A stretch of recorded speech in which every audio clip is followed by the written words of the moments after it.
This is a rare treat for all of us. We have a duo of veterinarians, father and daughter, Dr. Peter Weinstein and Dr. Brooke Weinstein. Now, Dr. Peter, I think it's been a little bit of time since you earned your DVM from the University of Illinois. That's the place my mom and dad graduated from. Nice. Champaign-Urbana. Don't get mad. I went to Purdue. Anyway, I don't want to age you because you're an ageless wonder. But how long ago? When did you graduate? May. You were a prodigy, right? You were a prodigy. Absolutely. I graduated. I was like Sheldon Cooper in Big Bang Theory. I graduated from veterinary school at 12. Yeah, there you go. No, May of 1986. So 37 years ago in sweltering heat of Champaign-Urbana, Illinois. What made you become a veterinarian? Did you have anybody else in the family that were veterinarians? No. So the story is my mom is a biology teacher. Okay. My dad was a CPA. So I spent a summer working for him and decided there is no way on God's green earth that I was ever going to become an accountant unless I wanted to spend my future with paper cuts.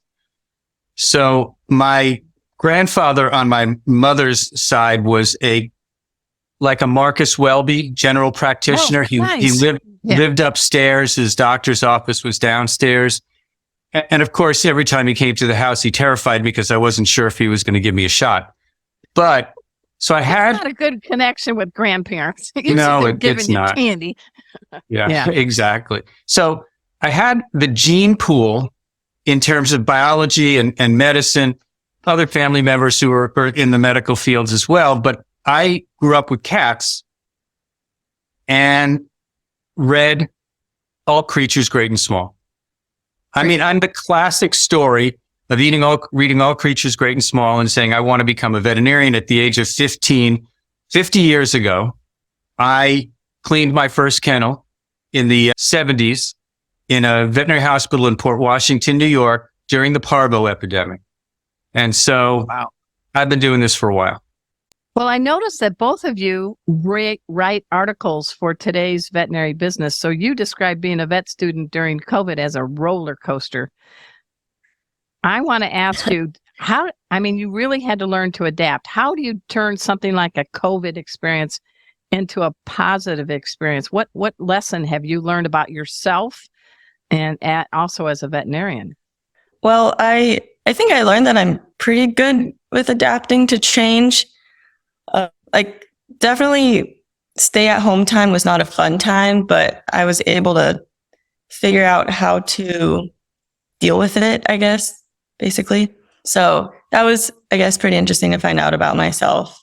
Dad, Dr. Peter Weinstein, what was going through your mind? Because you had the normal, conventional way of learning to be a veterinarian, and then your daughter's in vet school and everything's upside down.